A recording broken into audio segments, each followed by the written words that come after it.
کے لیے قرآن مجید کو بھیجا اور ہم سے یہ تقاضا کیا کہ ہم اس کے مطابق اپنی زندگی بسر کریں، کیونکہ یہ دنیا اللہ نے بنائی، ہمیں بھی اللہ نے بنایا اور پھر صرف ایک وقت تک کے لیے بنایا، یعنی دنیا میں بھیجا ہے، اس کے بعد ہم سب کو واپس جانا ہے۔ تو واپس جا کر ہمیں یہ بتانا ہوگا کہ ہم یہاں پر کیا کر کے آئے۔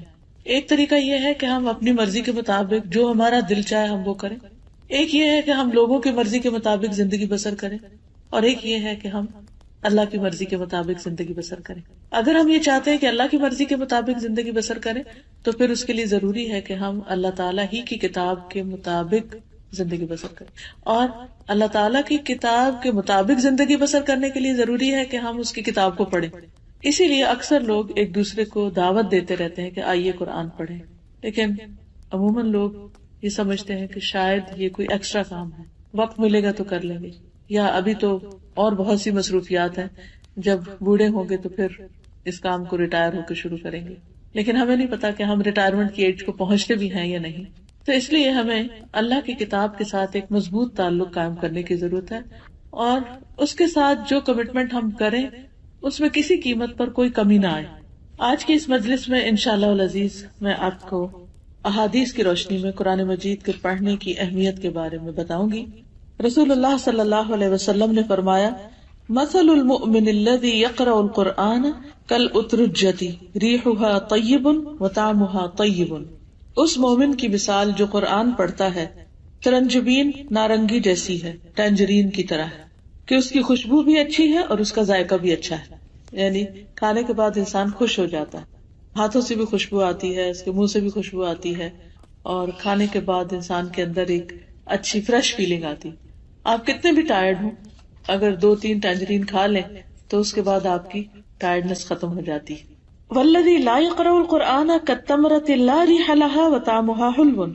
اس مومن کی مثال جو قرآن نہیں پڑھتا کھجور جیسی، اس کی خوشبو نہیں لیکن اس کا ذائقہ میٹھا ہے، یعنی کھجور بھی انرجی دیتی ہے، اگر ہم اس کو کھا لیں تو ہمارے اندر ایک یعنی قوت پیدا ہو جاتی ہے، ایک انرجی پیدا ہو جاتی ہے، جس کی وجہ سے ہمارے لیے کام کرنا آسان ہو جاتا ہے۔ اس کے بھی کئی ایک فائدے ہیں۔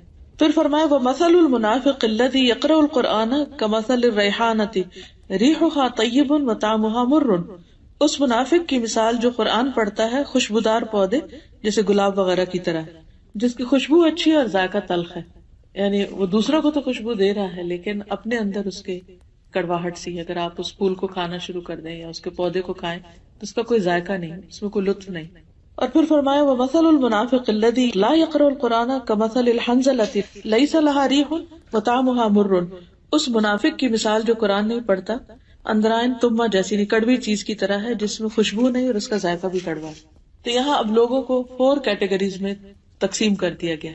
پہلی کیٹیگری کے لوگ جو مومن ہیں، ایمان بھی رکھتے ہیں اور اس کے ساتھ قرآن بھی پڑھتے ہیں، ایسے لوگوں کے ساتھ آپ ملاقات کریں تو ان سے مل کر بھی آپ کو خوشی ہوگی اور ان سے آپ کوئی اچھی بات لے کے نکلیں گے، کیونکہ ان کے پاس قرآن کی وزڈم ہے۔ ایسے لوگ اپنے ماحول کے لیے خوشی کا باعث ہوتے ہیں، اپنے لیے بھی اور دوسروں کے لیے بھی۔ جیسے پہلے میں نے عرض کیا کہ اگر آپ بہت بھی تھکے ہوئے ہوں تو 2-3 ٹینجرین کھانے سے آپ کی ساری تھکاوٹ دور ہو جاتی، آپ کی آنکھیں کھلنے لگتی ہیں، آپ کے اندر لگتا ہے کسی نے ایک روح ڈال دی۔ اسی طرح آپ روحانی طور پر، ذہنی طور پر کتنے بھی تھکے ہوئے ہوں، لیکن اگر آپ قرآن مجید کے کچھ حصے کی تلاوت کر لیں یا اس کو سن لیں یا اس کو پڑھ لیں، اس کو سمجھ لیں، تو آپ کی روحانی تھکاوٹ دور ہونے لگتی۔ اور جب آپ کی اپنی تھکاوٹ دور ہوتی ہے تو آپ کام ڈاؤن ہوتے ہیں، جب آپ کام ڈاؤن ہوتے ہیں تو پھر آپ کا معاملہ دوسروں سے بھی اچھا ہونے لگتا ہے۔ جب دوسروں کے ساتھ آپ اچھے ہوتے ہیں تو ان کو آپ سے خوشی ملتی، جب آپ انہیں خوش کرتے ہیں تو جواب میں وہ بھی آپ کو خوش کرتے ہیں۔